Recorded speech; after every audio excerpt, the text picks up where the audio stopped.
Doctor Yunus ১৯৯০ সালে ৬,০০০ টাকা বেতনে গ্রামীণ ব্যাংকের এমডি পদে নিয়োগ পায়, কিন্তু সারা বিশ্বের কাছে সেটা প্রচার করে যে গ্রামীণ ব্যাংকটা যেন তারই সৃষ্টি। গ্রামীণ ব্যাংক কিন্তু স্বাধীনতার পরপরই এই যে ভূমিহীন মানুষকে কীভাবে আর্থিক সহায়তা দেওয়া যেতে পারে তার উপর একটা গবেষণার নির্দেশ দিয়েছিলেন জাতির পিতা বঙ্গবন্ধু শেখ মুজিবুর রহমান। সেই গবেষণার ফলেই একটা গ্রামীণ।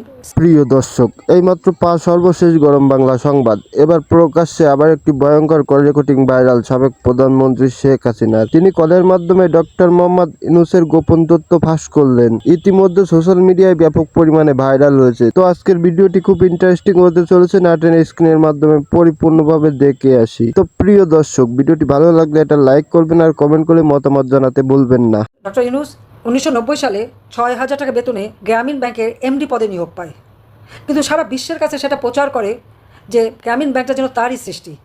গ্রামীণ ব্যাংক কিন্তু স্বাধীনতার পরপরই এই যে ভূমিহীন মানুষকে কীভাবে আর্থিক সহায়তা দেওয়া যেতে পারে তার উপর একটা গবেষণার নির্দেশ দিয়েছিলেন জাতির পিতা বঙ্গবন্ধু শেখ মুজিবুর রহমান। সেই গবেষণার ফলেই একটা গ্রামীণ ব্যবস্থা ভূমিহীনদের ঋণ দেওয়ার জন্য, আর সেটাকে আইনে পরিণত করে।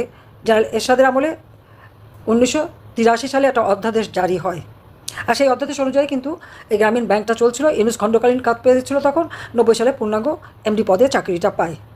মনে রাখবেন, ৬,০০০ টাকা বেতনে গ্রামীণ ব্যাংকের এমডি চাকরি, কিন্তু সারা বিশ্বের কাছে এই গ্রামীণ ব্যাংকের টাকা মেরেই এমনভাবে প্রচার করলো যে ব্যাংকটা তার নিজের করা, অথচ তার কিন্তু এক পয়সা বিনিয়োগ নাই, বরং গ্রামীণ ব্যাংকের যত টাকা অর্থাৎ গরিবদের ঋণ দেওয়া আর সেই ঋণ থেকে মোটা অঙ্কের সুদ খাওয়া।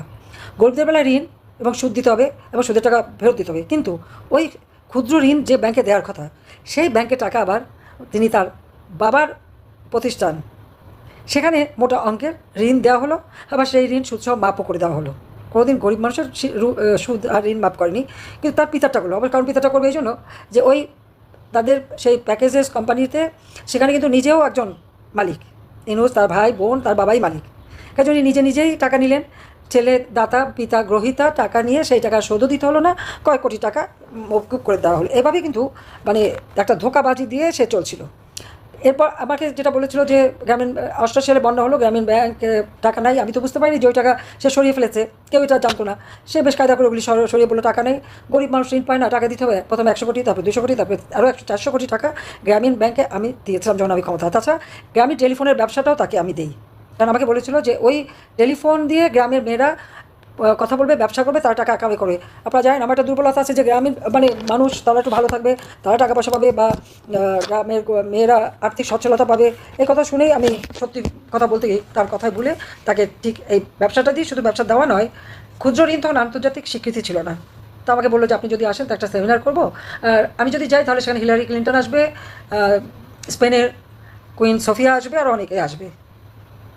দেশের মানুষ বা গরিব মানুষ ঋণ পাবে, তারা লাভবান হবে, খুব স্বাভাবিক। আমি রাজি হয়ে গেলাম এবং সেটা করে দিয়ে আন্তর্জাতিকভাবে তাকে একটা প্রতিষ্ঠা করার একটা পথ সুযোগ করে দিয়েছিলাম।